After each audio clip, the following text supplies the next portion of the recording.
আমার বাচ্চাটাকে আমি যত কিছুই কিনে দেই না কেন, কেন জানি মনই ভরে না। মনে চায় যে সব কিছু ওর সামনে এনে দেই। আমার বাচ্চাটাকে একদম পুতুলের মতো সাজিয়ে রাখি। অবশ্য পুতুলের মতো সাজানোর জন্য আল্লাহ পাক আমাকে একটা মেয়ে বাচ্চাই দিয়েছে। দেখতে দেখতে তার 1 বছর প্লাস হয়ে গেছে।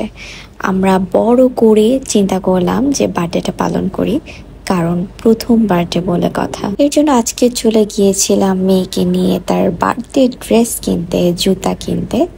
আমার মেয়েকে নিয়ে গেলে সে এত খুশি হয়, মানে ঘুরতে অনেক পছন্দ করে। এখন তো আবার সে হাঁটতেও পারে। টুকটুক করে হেঁটে সব কিছু ঘুরে ঘুরে দেখে, টাচ করে দেখে। তবে একটা মজার বিষয় কি, কোথাও নিয়ে গেলে এটা ওইটা ধরে ফেলে দেয় না, ঘুরে ঘুরে পুরো জিনিসগুলো দেখে। পুতুল ধরে দেখে, তার খেলনা ধরে দেখে, মাথার ক্লিপ ধরে দেখে। সে বাহিরে যতটা লক্ষ্মী, বাসায় ততটা দুষ্টুমি করে। মানে বাসায় যদি এত ভদ্র থাকতো আর কথাই ছিল না, বাসায় সব কিছু ধরে ফেলে দেয়। অথচ আমি খুব অবাক হই যে বাহিরে যখন তাকে নিয়ে বের হই, সে কোনো কিছু নষ্ট করবে না কারো। মেয়ের শপিং শেষে গিয়েছিলাম আমাদের নারায়ণগঞ্জ আউটলেটে টুকটাক ঘুরে দেখতে কি অবস্থা, বিজনেস কিরকম চলছে।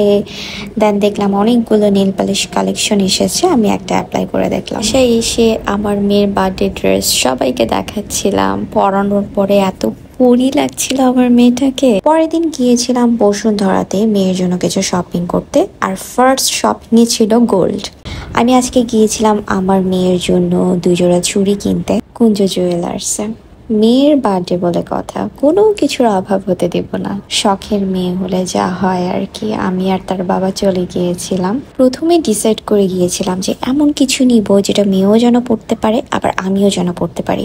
কিন্তু যাওয়ার পরে তার বাবার খুব শখ হলো যে মেয়ের জন্য 2টা চুড়ি কিনবে। তার মেয়ে চুড়ি পরে পরে সারাদিন ঘুরবে, এসে দেখবে, এই স্বপ্ন করে 2টা চুড়ি কিনে দিলাম মেয়ের জন্য। আমার মেয়ে জন্মের পরে তার নানা নানু তাকে 50,000 টাকা দিয়েছিল, আর সেটা দিয়ে এইবার 1 জোড়া কানের দুল কিনে দিলাম। অবশ্য আমার মেয়ে জন্মের পর থেকে অনেক গিফট পেয়েছে। তার দাদা দাদুর কাছ থেকে চেইন পেয়েছে, নানা নানুর কাছ থেকে টাকা পেয়েছে। ইনফ্যাক্ট আমার মেয়ে জন্মের পর থেকে শুধু গিফটের উপরেই আছে। বসুন্ধরা যাব আর নিজের জন্য কিছু কিনবো না, তা কি হয়?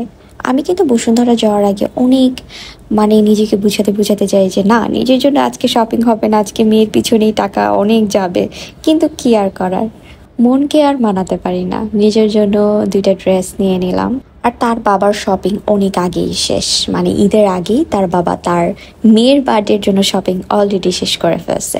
সেখান থেকে গেলাম আড়ং-এর যে নতুন শোরুমটা হয়েছে সেখানে চলে গিয়েছিলাম। তবে যাওয়ার পর একটা জিনিস দেখলাম যে এখানে মেয়ে বাবুদের কালেকশন খুব কম, ইউনিক কালেকশন খুব কম, যেটা নারায়ণগঞ্জে অনেক বেশি, নারায়ণগঞ্জের আড়ং-এ। তাও বেছে শুনে একটু ইউনিক ড্রেস দেখে মেয়ের জন্য 8টা ড্রেস নিলাম। আমি মনে করি এই গরমে আড়ং-এর ড্রেসগুলো বাচ্চাদের জন্য খুবই কমফোর্টেবল। আর এই গরমে বাচ্চারা যেই হারে ঘামে, তার উপর আমার মেয়ে হাঁটা শেখার পর থেকে সারাদিন ঘরে হাঁটে টুকটুক টুকটুক করে, কারো কোলে আসে না। এই সারাদিন হেঁটে আরো বেশি ঘেমে যায়। সো আমি এই জন্য সবসময় ওকে চেষ্টা করি যে একটু সুতি কমফোর্টেবল ড্রেসগুলো পরানোর জন্য। এগুলো হচ্ছে আমার মেয়ের পাওয়া কিছু গোল্ড। এই যে এটা আজকে কিনলাম, এটার মধ্যে 2টা চুড়ি 2টা খুব সুন্দর, দেখাবো সামনের ব্লগে। আর এটা হচ্ছে তার নানুর টাকা দিয়ে কেনা কানের দুল। আর এটা হচ্ছে ফুপিমার কাছ থেকে গিফট, গোল্ডের রিং। অ্যান্ড এটা নানুর কাছ থেকে ডাবল গিফট। নানু আরেক জোড়া কানের দুল দিয়েছে তাকে।